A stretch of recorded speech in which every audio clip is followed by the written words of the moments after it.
আসসালামু আলাইকুম। আমি পলি। আমি এখন আপনাদের একটি গল্প পড়ে শোনাচ্ছি। গল্পের নাম আমি পদ্মজা। লিখেছেন ইলমা বেহরুজ। পর্ব সংখ্যা ৬২। চন্দ্র তারকাহীন ম্লান আকাশের কারণে চারপাশ অদ্ভুত ভয়ঙ্কর হয়ে আছে। পদ্মজার মুখ ঘেঁষে একটা পাতা মাটিতে পড়ল। সাথে সাথে সে ভয় পেয়ে 2 পা পিছিয়ে যায়। যখন ব্যাপারটা বুঝতে পারল, নিজের ভয় পাওয়া দেখে নিজের উপর খুব বিরক্ত হয়। 2 পা এগিয়ে এসে অন্দরমহলের পিছনে তাকায়। আদো অন্ধকারে আবিষ্কার করল মৃদুল এবং আগন্তুক নেই। চোখের পলকে যেন মুহূর্তেই বোঝবাজির মতো নাই হয়ে গেল।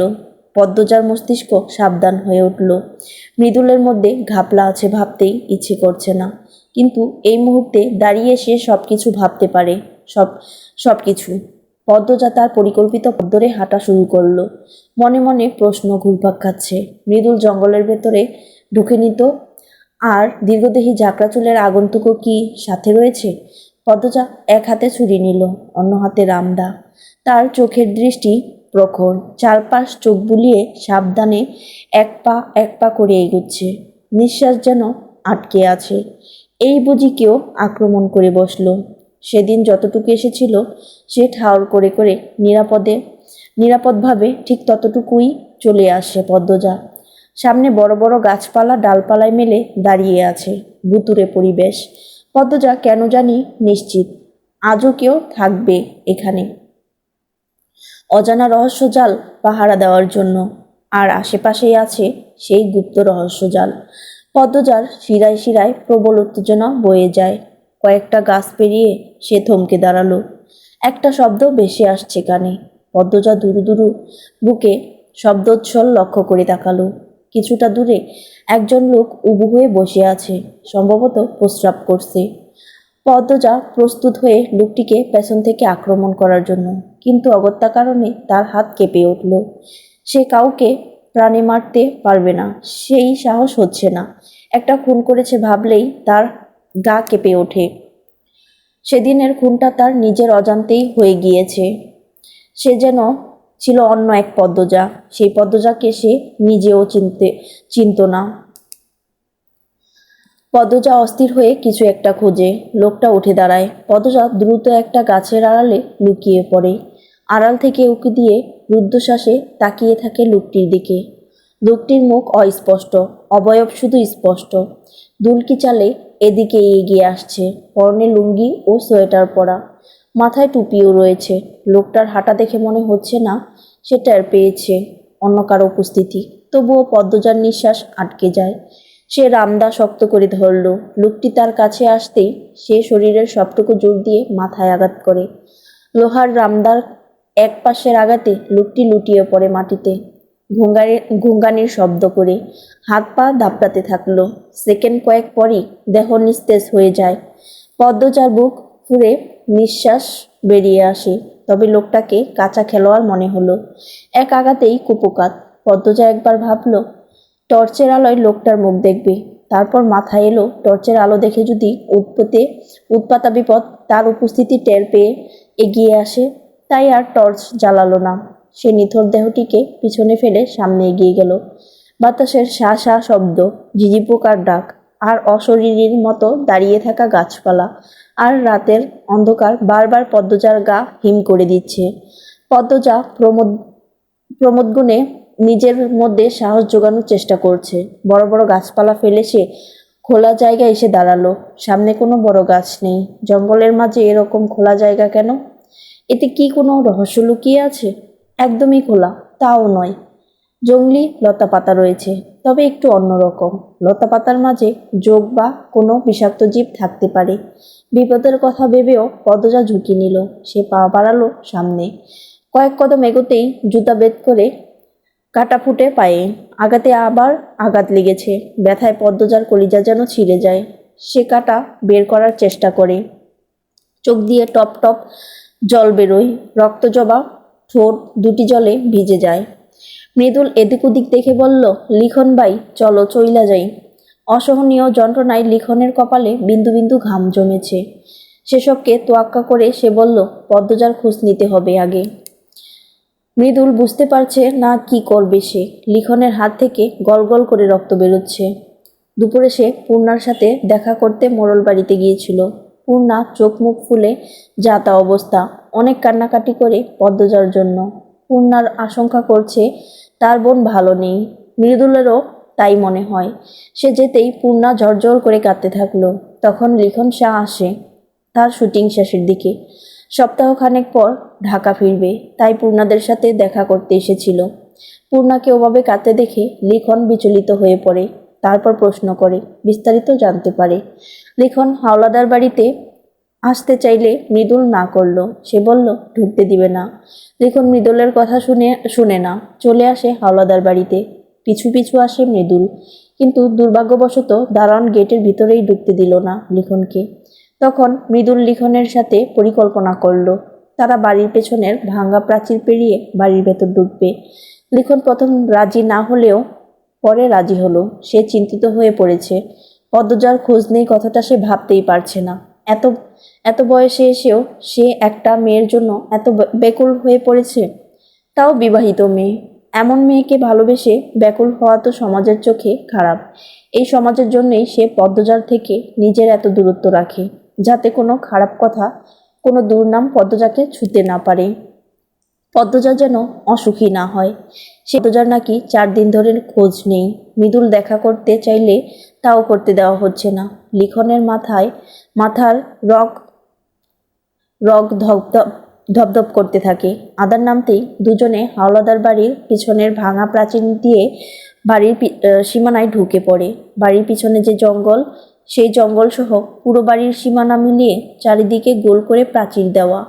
তাই পিছনের প্রাচীর দিয়ে তারা আগে পশ্চিম দিকের জঙ্গলে পা রাখে। মৃদুল একবার মদনের সাথে পশ্চিম দিকে এসেছিল একটা ওষুধি পাতা নিতে, তাই সে জানতো এদিকে বড় বড় কাঁটা আছে যা পথ রোধ করে।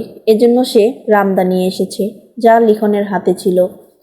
লিখন অসাবধানতাবশত কাটার লতাপাতা কাটতে গিয়ে নিজের হাতে আঘাত করে বসে। ফলে ক্ষত সৃষ্টি হয়। গল গল করে বেরিয়ে আসে রক্ত। রক্তাক্ত হাত নিয়ে বেরিয়ে আসে জঙ্গল থেকে। মৃদুল চিন্তিত ভঙ্গিতে বলল, ভাই, রক্ত তো বন্ধই হইতেছে না। কি করা যায় বলো তো? আসো চইলা যাই, বাজারে যাইবা, নয়তো ডাক্তারের বাড়িতে নিয়ে যাব। ব্যস্ত হইও না মৃদুল। লিখন এক জায়গায় বসলো। তারা অন্দরমহলের বাম দিকে আছে। মৃদুলের হাত থেকে টর্চ নিয়ে লিখন চারদিকে কিছু দেখলো। তারপর বলল, ওই যে দেখা যাচ্ছে, ওই পাতাটা নিয়ে আসো। আচ্ছা ভাই। মৃদুল লিখনের দেখানো কয়েকটা পাতা নিয়ে আসে। তারপর কচলে নরম করে লিখনের ক্ষতস্থানে লাগায়। লিখন বলল, হয়েছে, এবার রক্ত পড়া বন্ধ হয়ে যাবে। আমরা চইলা যাইলেই পারতাম। পদ্মজার খোঁজ না নিয়ে কিভাবে যাই? পদ্মজা ভাবিরে এত ভালোবাসো ভাই? অবাক করে আমারে। লিখন মুচকি হেসে বলল, এসব বলো না মৃদুল, এসব বলতে নেই। সত্যি কথা কইতে ডর কিসের? লিখন ঠোঁটে হাসি রেখেই উঠে দাঁড়ালো। হাঁটতে হাঁটতে বলল, বিবাহিত নারী নিয়ে এসব বলতে নেই। সমাজ ভালো চোখে দেখে না। সমাজরে আমি জুতা মারি। তোমার বয়স বেড়েছে ঠিকই, জ্ঞান হয়নি। বলতে বলতে লিখন অন্দরমহলের পিছনে এসে দাঁড়ালো। গা হিম করা ঠান্ডা বইছে, তার পরনে শীতবস্ত্র নেই, ঠান্ডায় জমে যাচ্ছে। সে মৃদুল বলল, এই কথা আমার আম্মাও বলে। এসব কথা বাদ দাও এখন। শোনো, আমরা বাড়ির সামনে যাব নাকি পিছন থেকেই কিছু করব? লিখনের ভাবগতি বোঝা যাচ্ছে না। মৃদুল লিখনের দৃষ্টি অনুকরণ করে অন্দরমহলের 2 তলায় তাকালো। পদ্মজার ঘরের জানালার দিকে প্রশ্ন করল, পিছনে কি কি করার আছে? পদ্মজার ঘরের জানালার পাশে রেন্টি গাছ দেখেছ? গাছে উঠে উকি দিলেই পদ্মজাকে দেখা যাবে, কথাও বলা যাবে। উঠতে পারো গাছে? আরে পুরুষ মানুষ হয়েছি কি কি জন্যে? তাইলে গাছে উঠবো আমরা? একবার সামনে দিয়ে চেষ্টা করা উচিত। তুমি যাও, গিয়ে দেখো ঢুকতে দেয় নাকি। মৃদুল মুখ কালো করে বলল, দিবে না। আবার অপমান হতে ইচ্ছে করতেছে না। তাহলে চলো গাছে উঠি। মৃদুল চুল ঠিক করতে করতে গুরুতর ভঙ্গিতে বলল, তুমি যখন কইছো আমি যাব। লিখন হাসলো। পূর্ণার মতোই মৃদুলের স্বভাব। পূর্ণাকে যে কারণে ভালো লাগে, ঠিক একই কারণে মৃদুলকেও ভালো লাগে। মৃদুল চলে যায়। লিখনের মাথাটা ব্যথা করছে। সে দু হাতের কপালের দুপাশ চেপে ধরে পদ্মজার ঘরের জানালার দিকে তাকিয়ে ভাবে, একজন জনপ্রিয় অভিনেতা হয়ে এভাবে প্রাচীর ডিঙিয়ে লুকিয়ে এক পাক্ষিক ভালোবাসার মানুষের খোঁজ নিতে আসাটাকে হয়তো কারো চোখে পাগলামি মনে হবে, কিন্তু তার চোখে গুরুত্বপূর্ণ দায়িত্ব, নিজেকে ভালো রাখার দায়িত্ব। পদ্মজা ভালো আছে ভেবেই সে মানসিকভাবে ভালো থাকে। এ কথা ঠিক, পদ্মজার সাথে আমিরের এত সুখ দেখে তার বুকে চিনচিন ব্যথা হয়। তবে এটাও ঠিক, পদ্মজার সুখ দেখে সে শান্তিও পায়, বেঁচে থাকার মানসিক মনোবল পায়, আশা থাকে মনে। বেঁচে আছে পদ্মফুল, চাইলেই দূর থেকে দেখা যাবে, চাইলেই কথা বলাও যাবে, কিন্তু যদি নাই বা থাকে তবে। মৃদুল এসে জানালো, শালার বেটা দুলাভাই নাই, কেউই নাই দরজার সামনে।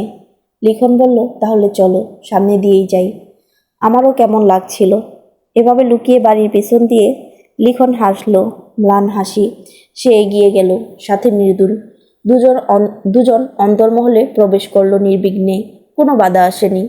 আমিনা সদর ঘরে বসেছিলেন। তিনি লিখনকে দেখে বললেন, তুমি এইখানে কেড়ে আইছো? মৃদুল ঘরে ঢুকে বলল, ফুপু আম্মা, পদ্মজা ভাবি কই? আমিনা বসা থেকে উঠে দাঁড়ালেন।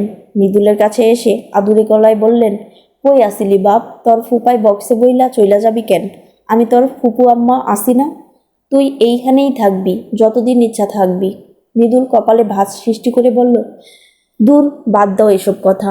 তোমার জামাই একটা ইবলিশ, ইবলিশের ধারে কাছে মানুষদের থাকতে নেই। আমিনা মৃদুলের মুখ ছুঁয়ে বললেন, এমন কয় না বাপ, আদর আদর পরে কইরো, এখন কও তো পদ্মজা বাবি কই? ঘরেই আছে। বাবির কি শরীর ভালো আছে? আমিনা ক্ষণমুহূর্ত সময় নিয়ে লিখনকে দেখলেন, তারপর বললেন, হ ভালা। আচ্ছা ফুপু আম্মা, আমরা উপরে যাইতাছি। আমিনা লিখনের দিকে আঙ্গুল তাক করে তীক্ষ্ণ স্বরে বললেন, এই সেরাও যাইব? লিখন চোখের দৃষ্টি অন্যদিকে ফিরিয়ে নিল। পরপুরুষ হয়ে পদ্মজার মতো মেয়েকে দেখতে যাওয়া ঠিক হবে না বোধ হয়। মৃদুল তো এই বাড়ির আত্মীয়, সে গেলে সমস্যা নেই। মৃদুল কিছু বলার পূর্বে লিখন বলল, আমি এখানে বসি, তুমি যাও। না ভাই, তুমি আইও। আরে মৃদুল, যাও তো।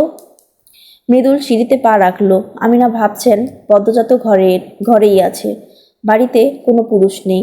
এরকম সময়ে যদি পদ্মজার নিচে নেমে আসে, লিখনের সাথে কথা বলে, আর এই খবর কোনোভাবে খলিল হাওলাদারের কানে যায়, তবে তার রক্ষে নেই। তিনি উঁচু কণ্ঠে ডাকলেন, মৃদুল রে। মৃদুল তাকালো। আমিনা জানেন না পদ্মজা সত্যি যে ঘরে নেই। তিনি মিথ্যে ভেবে বললেন, পদ্মজা তো ঘরে নাই। লিখন উদ্বিগ্ন হয়ে প্রশ্ন করল, কেন, কোথায় গিয়েছে? আমিনা নির্বিকার কণ্ঠে বললেন, আমি কি তা কইতাম, গেছে কোনো কামে। মৃদুল সিঁড়ি ভেঙে নেমে আসলে, ভাবি একলা গেছে? আমিনা আরেকটা মিথ্যা বললেন, না একলা যায় নাই, আমিরের লগে গেছে। মৃদুল উৎসুক হয়ে জানতে চাইল, আমির ভাই বাড়িতে আইছিল? আমি যে দেখি নাই। ভাবছি জরুরি কোনো কামে ঢাকাত গেছে। আচ্ছা ফুপু আম্মা, অন্দরমহল নজরবন্দিতে আসিল কেন? আমারে ঢুকতে দিত না। আমিনা তৃতীয় আমিনা তৃতীয়বারের মতো মিথ্যে বললেন, আমির তো ঢাকাতেই গেছিল, কাইল রাইতে আইছে। আমির নাই, এজন্যে পদ্মজার। লিখন কথা কেড়ে নিয়ে বলল, বুঝতে পেরেছি, সিকিউরিটি মানে নিরাপত্তা দিয়ে গিয়েছিল। আমি আসি তো গ্রামে। আমির হাওলাদার খুব ভালোবাসেন পদ্মজাকে। শেষ শব্দ তিনটি লিখন জোরপূর্বক হেসে বলল, তার চোখের মণি চিকচিক করছে। মৃদুল আফসোস করে বলল, দূর, দেখা হইল না। আসি চাচি, বলল লিখন। লিখন বেরিয়ে আসে। মৃদুল বলল, পদ্মজা বাবির চিঠি দেখে তো মনে হয় নাই এত সহজ ব্যাপার। পদ্মজা একটা রহস্যময়ী মায়াবতী, তাই বোধ হয় রহস্য রেখে চিঠি লিখেছে। আর মিস্টার আমির যেহেতু এখন সাথে আছে, নিশ্চয়ই পদ্মজা ভালো আছে। মৃদুল গভীর মগ্ন হয়ে কিছু ভাবছে। সে লিখনের কথার জবাবে বলল, তবুও আগামীকাল পদ্মজা পূর্ণার সাথে যোগাযোগ না করলে আমরা আবার আসবো না হয়। মৃদুল লাফিয়ে উঠে বলল, এটাই ভাবছিলাম। লিখনের হাতে রক্ত পড়া বন্ধ হলেও খুব ব্যথা হচ্ছে, তা মুখ দেখেই বোঝা যাচ্ছে। মৃদুল বলল, ভাই সাইকেল নিয়ে আসি, এ অবস্থায় হেঁটে যাওয়া ঠিক হইব না। লিখনও সায় দিল। মৃদুল আলোকঘর থেকে সাইকেল নিয়ে আসে। মৃদুল সামনে, লিখন পিছনে বসলো। তাদেরকে দারোয়ান দেখে অবাক হয়। সাইকেল নিয়ে আসে। মৃদুল বলল, ভাই, সাইকেল নিয়ে আসি। লিখন সাইকেল নিয়ে আসে। মৃদুল সামনে, লিখন পিছনে বসলো। তাদেরকে দারোয়ান দেখে অবাক হয়। সাইকেল নিয়ে আসে। তবে বেশি কিছু বলতে পারেনি। মৃদুল হুমকি দামকি দিয়ে বেরিয়ে পড়ে। রাতের স্নিগ্ধ বাতাসে লিখন অনুভব করল তার বুকের শুকনো ব্যথাটা সর্বাঙ্গে ছড়িয়ে পড়ছে। সে একবার ঘুরে তাকালো হাওলাদার বাড়ির গেটের দিকে। খ্যাতিমান সুদর্শন ধনী লিখন শাহ, যে সবসময় ঠোঁটে প্লাস্টিকের হাসি ঝুলিয়ে রাখে, তাকে দেখে সবাই কত সুখী মনে হয়। কত যুবক স্বপ্ন দেখে লিখন শাহর অবস্থানে আসার, কিন্তু তারা কি কখনো জানবে লিখন শাহ সর্বক্ষণ বুকের ভেতর বিষাক্ত সূচ নিয়ে হাসে, যে সূচের তীব্রতা তাকে এক মুহূর্ত শান্তি দেয় না। পদ্মজা চারদিকে হাঁটছে, কিন্তু চোখে পড়ার মতো কিছু পাচ্ছে না। কি এমন আছে এখানে যা পাহারা দেওয়ার জন্য কেউ না কেউ থাকে? কিছুই তো নজরে আসছে না। পদ্মজা জংলি লতা পাতার উপর হাঁটতে হাঁটতে অনেক দূর চলে আসে। শিশিরের জলে পায়ের তালু থেকে হাঁটু অবধি ভিজে গিয়েছে। পা জোড়া ঠান্ডায় জমে যাওয়ার উপক্রম। থেকে থেকে কাছে কোথাও শিয়াল ডাকছে। পদ্মজার বুক ধুকপুক ধুকপুক করছে। মনে হচ্ছে কয়েক জোড়া চোখ তার দিকে তাকিয়ে আছে, যে কোনো মুহূর্তে আক্রমণ করে বসবে, ছিঁড়ে খাবে দেহ। ভাবতেই পদ্মজার গা শিউরে উঠল। সে ডুব গিলল। তারপর আয়াতুল কুরসি পড়ে বুকে ফু দিল। আয়াতুল কুরসি যতবার সে পড়ে ততবার নিজের মধ্যে একটা শক্তি অনুভব করে, ভরসা পায়। এই মুহূর্তেও তার ব্যতিক্রম হয়নি। সে সামনে এগোতে এগোতে একসময় আবিষ্কার করলো তার পায়ের নিচে মাটির বদলে অন্য কিছু আছে। চকিতে পদ্মজার মস্তিষ্ক 4 গুণ গতিতে সচল হয়ে উঠল। সে পায়ের নিচের লতাপাতা সরাতে গিয়ে দেখল এই লতাপাতাগুলোর শেকড় নেই। পদ্মজা দ্রুত গতিতে সব লতাপাতা সরালো। তখনই আবছা আলোয় চোখে ভেসে উঠল লোহার মেজে। পদ্মজার মুখে একটি গাঢ় বিস্ময়ের ছাপ প্রতীয়মান হয়ে উঠল। তার উত্তেজনা বেড়ে যায়। শীতল শরীর উত্তেজনায় ঘামতে শুরু করলো। লোহায় মেজেটা খুব একটা বড় নয়। পদ্মজা টর্চ জ্বালায়, খুঁটিয়ে খুঁটিয়ে দেখে একপাশে ছিদ্র রয়েছে। মনে হচ্ছে এখানে চাবি ব্যবহৃত হয়। চকিতে পদ্মজার মাথায় এলো আলমগীরের দেয়া চাবিটার কথা। সে দ্রুত পেটিকোটের দুই ভাঁজ থেকে চাবিটি বের করলো। প্রবল উত্তেজনায় তার হাত মৃদু কাঁপছে। বিসমিল্লাহ বলে চাবি ছিদ্রে প্রবেশ করালো এবং কাজও করে। পদ্মজা বিষয়ে বাকহারা হয়ে পড়ে। কি হতে চলেছে? সে লোহার এই অংশটি 2 হাতে তোলার চেষ্টা করলো। যতটা ভারী ভেবেছিল ততটা নয়। পদ্মজা লোহার ভাবলেও এটা বোধহয় লোহার নয়। ধীরে ধীরে পদ্মজা আবিষ্কার করলো এটি একটি দরজা, গুপ্ত কোনো ঘরের দরজা। সে আতকে হিম হয়ে যায়। নিচের দিকে একটা সিঁড়ি নেমে গেছে। পদ্মজা তার কাঁপতে থাকা পা এগিয়ে দেয় ভেতরে। সে ভয় পাচ্ছে না তা নয়, খুব ভয় হচ্ছে। এমন আচানক ঘটনার সম্মুখীন তো আগে হয়নি। সিঁড়ি ভেঙে সে অনেক দূর অবধি নেমে আসে। ভীষণ ঠান্ডা এদিকে। মনে হচ্ছে সব স্বপ্ন। কোনো রূপকথার গল্পের রাক্ষসপুরীতে চলে এসেছে। চোখের সামনে ভেসে ওঠে আরেকটি দরজা। এই দরজাটি অদ্ভুত ধরনের। তাদের ঢাকার বাড়িতে হুবহু একই রকমের দরজা আছে। এই দরজার আড়ালে যাই হয়ে যাক, বাইরে শব্দ আসে না। পদ্মজা অস্পষ্ট একটা সন্দেহে বিভোর হয়ে ওঠে। এই দরজাটি খুলতে আলমগীরের দেয়া চাবিটাই কাজ করে। পদ্মজা চাবিতে চুমু খায়। এত গুরুত্বপূর্ণ চাবি আলমগীর তাকে দিল কেন? এসব ভাবার সময় এখন নয়, বাকিটুকু তাকে দেখতে হবে। দরজা খুলে অন্য একটি অংশে প্রবেশ করতেই মুখে তীব্র আলো ধাক্কা খেল। পদ্মজা কপাল কুঁচকে 2 হাত সামনে বাড়িয়ে আলোর গতিবেগ রোধ করে মুখে অস্ফুট বিরক্তিসূচক শব্দ করল। তারপর ধীরে ধীরে পিটপিট করে তাকালো। চারদিকে রং বেরঙের বাতি জ্বলছে। এই বাতিগুলো তার চেনা, তাদের বাড়িতে আছে। যখন বিদ্যুৎ থাকে না, ব্যাটারি চালিত এই বাতিগুলো পুরো বাড়ি আলোয় ভরিয়ে তোলে। 2 দিকে আরো 2টা দরজা। প্রথম দরজাটিতে লেখা স্বাগতম, দ্বিতীয়টিতে লেখা ধ রক্ত। রূপা তো এমন কিছুই বলেছিল। পদ্মজা আর এক মুহূর্ত দাঁড়ালো না। দ্বিতীয় দরজাটির দিকে হেঁটে আসে। এটার কোনো তালা নেই, তাহলে খুলবে কি করে? পদ্মজা ধাক্কা দিল, সাথে সাথে খুলেও গেল। পদ্মজার মুখ হা হয়ে যায়। তার ঠোঁট বারবার শুকিয়ে যাচ্ছে। এ কোথায় এসেছে সে? আর কি ফিরতে পারবে নিজের ঘরে? আচমকা পদ্মজার কানে ভেসে আসে মেয়েদের কান্নার চিৎকার। পদ্মজার রক্ত হিম হয়ে যায়। এরকম একটা জায়গায় এতগুলো মেয়ে কেন কাঁদছে? কত কষ্ট যন্ত্রণা সেই কান্নার বেগ বাড়ছে, যেন কেউ বিরতিহীনভাবে আঘাত করছে। পদ্মজা দুই হাতে ছুরি ও রামদা শক্ত করে ধরল। তারপর সেই কান্না অনুসরণ করে এগিয়ে গেল সামনে। যত এগুচ্ছে কান্নাগুলো তীব্র ধাক্কা দিচ্ছে বুকে। পদ্মজার নিঃশ্বাস আটকে আছে। সে চলে এসেছে খুব কাছে। চোখের সামনে আরেকটা ঘরের দরজা। দরজাটি একটু খোলা। সে সাবধানে দরজা ঠেলে ঘরের ভেতর তাকালো। আর ঠিক তখনই তার পায়ের পাতা থেকে মাথার তালু অবধি শিরশির করে উঠল। চোখের সামনে দেখা দৃশ্যটা দুঃস্বপ্ন বলে মনে হতে লাগলো। মনে হচ্ছে জায়গায় জমে গেছে সে। বিবস্ত্র অবস্থায় 5-6টি মেয়ে হাত জোর করে কাঁপছে। তাদের শরীর রক্তাক্ত। আর সামনে দাঁড়িয়ে আছে একটা লম্বা শ্যামবর্ণের দেহ। গায়ে শার্ট নেই, প্যান্ট নেমে এসেছে নাভির অনেক নিচ অব্দি। তার হাতে বেল্ট, সম্ভবত বেল্ট দিয়েই মেয়েগুলোকে আঘাত করছিল। প্রশস্ত ও তুষ্টপুষ্ট শরীরের গড়নের মানুষটিকে চিনতে পেরে পদ্মজার বুকের পাঁজর টনটন করে উঠল। তার হাত থেকে পড়ে যায় ছুরি ও রামদা। বিকট শব্দ হয়। সেই শব্দ অনুসরণ করে উপস্থিত মানুষগুলোর চোখ পড়ে দরজার দিকে। পদ্মজা ধপ করে বসে পড়ে মাটিতে। শরীরের সবটুকু শক্তি নিমিষেই কে যেন চুষে নিয়েছে। পদ্মজাকে দেখে মানুষটির চোখ হিংস্র জন্তুর মতো জ্বলজ্বল করে ওঠে। কপালে শিরা বেশে ওঠে। হিংস্র চাহনি আরো ভয়ঙ্কর হয়ে যায়। সে ভাবতেই পারছে না পদ্মজা এত দূর চলে এসেছে। পদ্মজা বিস্ময় ভরা ছলছল চোখ দুটি সেই মানুষটার দিকে তাক করে অস্পষ্ট স্বরে বলল, ছি। এই ছিল আমি পদ্মজার পর্ব 62।